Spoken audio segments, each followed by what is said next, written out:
माँ की ममता। एक छोटे से कस्बे में समीर नाम का एक लड़का रहता था। बचपन में ही पिता की मृत्यु हो जाने के कारण परिवार की आर्थिक स्थिति बड़ी दयनीय थी। समीर की माँ कुछ पढ़ी लिखी जरूर थी, लेकिन उतना पढ़ाई से नौकरी कहाँ मिलने वाली थी। सो घर घर बर्तन मांजकर और सिलाई बुनाई का काम करके किसी तरह अपने बच्चे को पढ़ा लिखा रही थी। समीर स्वभाव से थोड़ा शर्मीला था और अक्सर चुपचाप बैठा रहता था। एक दिन जब वो स्कूल से लौटा तो उसके हाथ में एक लिफाफा था। उसने माँ को लिफाफा पकड़ते हुए कहा, माँ, मास्टर साहब ने तुम्हारे लिए ये चिट्ठी भेजी है, जरा देखो तो इसमें क्या लिखा है।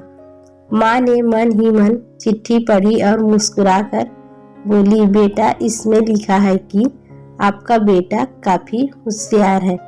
इस स्कूल के बाकी बच्चों की तुलना में इसका दिमाग बहुत तेज है और हमारे पास इसे पढ़ाने लायक शिक्षक नहीं है, इसीलिए कल से आप इसे किसी और स्कूल में भेजें।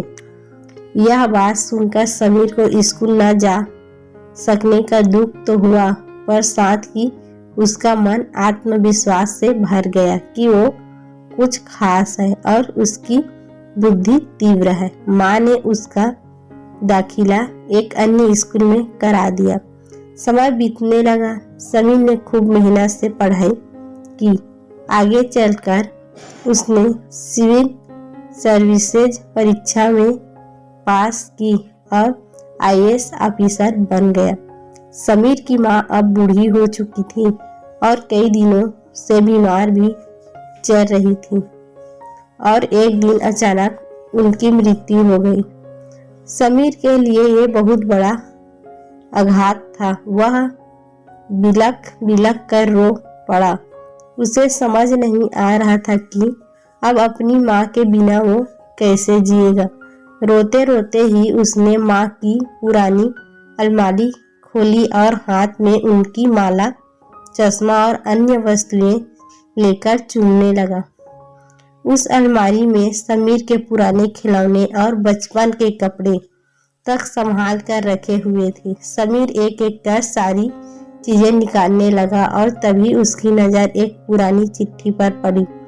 दरअसल ये वही चिट्ठी थी जो मास्टर साहब ने उसे 18 साल पहले दी थी। नम आंखों से समीर उसे पढ़ने लगा।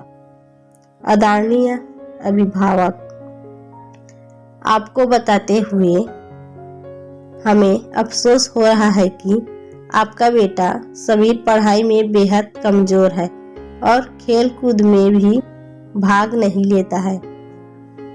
जान पड़ता है कि उम्र के हिसाब से समीर की बुद्धि विकसित नहीं हो पाई है, अतः हम इसे अपने विद्यालय में पढ़ने में असमर्थ हैं। आपसे निवेदन है कि समीर का दाखिला किसी मंद बुद्धि विद्यालय में कराएं और खुद घर पर रख कर इसे पढ़ाएं। सादर प्रिंसिपल।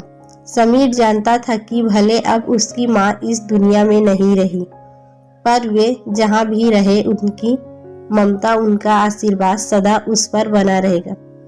दोस्तों, रुडयार्ड किपलिंग ने कहा, God could not be everywhere and therefore a made mother's.